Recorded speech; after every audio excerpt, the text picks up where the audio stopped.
On August 25th, confirmed news about the SSERAFIM and KBS chart manipulation scandal made rounds on the internet.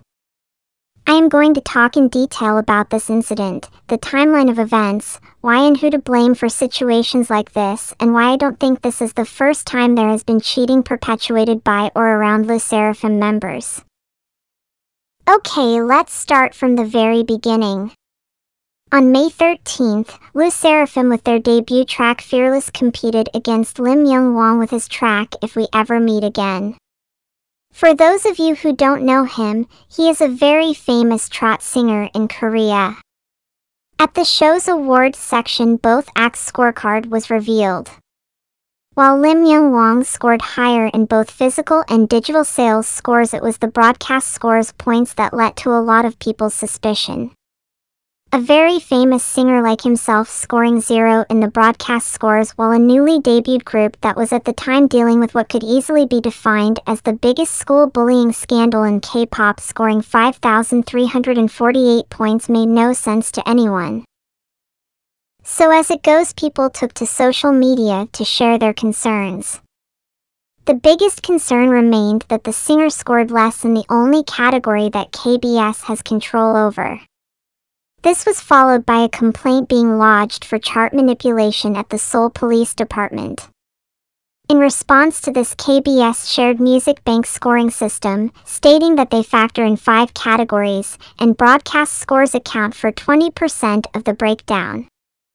They went on to explain that Woong's nominated song, If We Ever Meet Again, had not been played on any KBS platform, whether it be TV programs, radio shows, or any form of digital content, and that's why he was given a score of 0 in said category. However, fans were quick to point out that the song had in fact been broadcasted on the KBS radio show How Was Your Day with Sugarbowl. This led to Dispatch investigating the matter. From their investigation, they concluded that the song had in fact been played multiple times on broadcasting programs.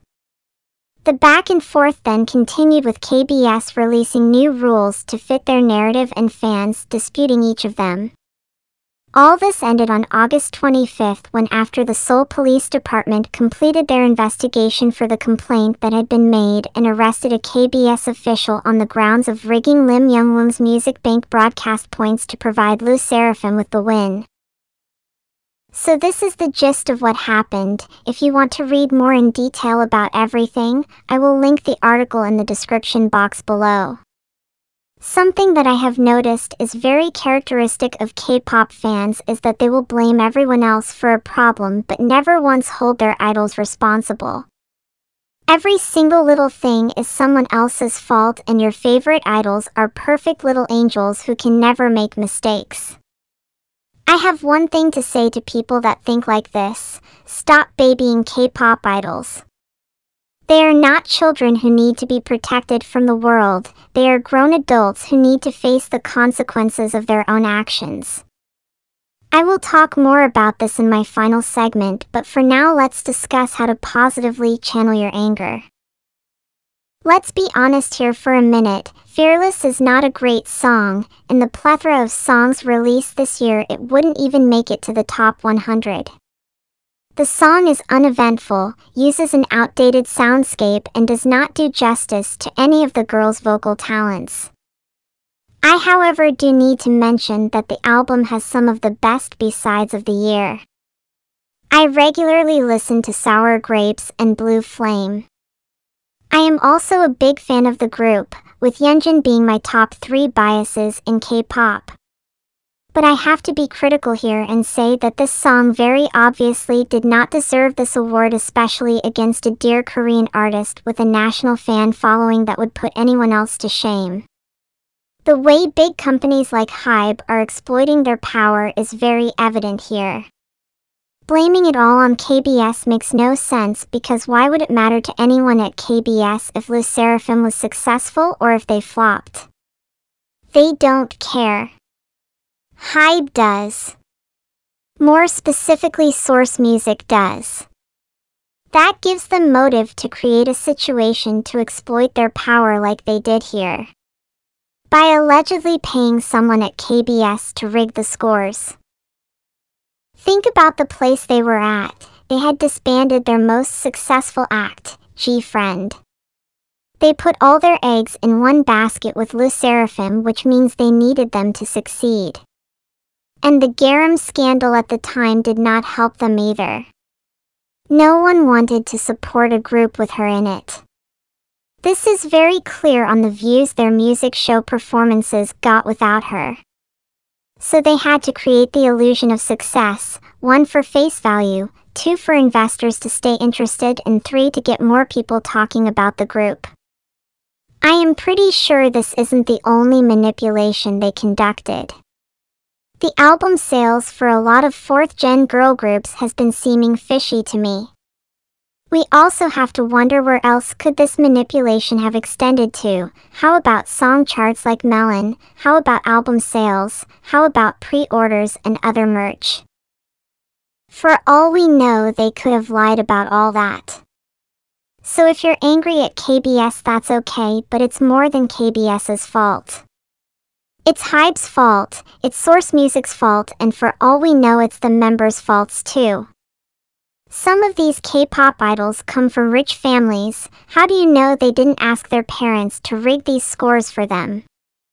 And even if their company rigged the score for them, how do you know they weren't aware of it? Every single person has to be blamed for this. To be honest with you, there is one person who is at the top of my suspect list for this, and it is Kim Chi-won. If you watched her on Produce 48, you know exactly what I am talking about.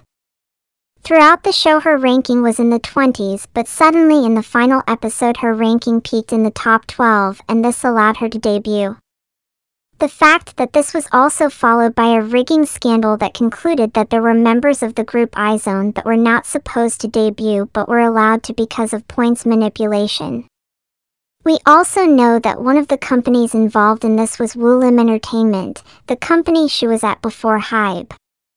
Now this next piece of information is alleged news. Nothing has been confirmed, and this is just my speculation, but for those who don't know, Chaewon's mother is a very famous actress in Korea. Famous equals rich, rich equals opportunities for manipulation. I am just saying that this could have happened. To be the only common denominator in 2 manipulation scandals does not look good for her. This can be passed off as a coincidence, and I really hope that's what this is because I really like Chaewon. I think she's a good leader and great performer. I don't want to believe that she could be responsible for something like this. Anyway, this is just a wake-up call to the fact that no matter how pretty K-pop looks from the outside, it's still very corrupted on the inside, so take every piece of news from it with a grain of salt and base your praise around idols for their talents and not awards that can be rigged. Anyway, that's all I have to say about this issue. Tell me your thoughts in the comments below. Thanks for watching, bye! I'm feeling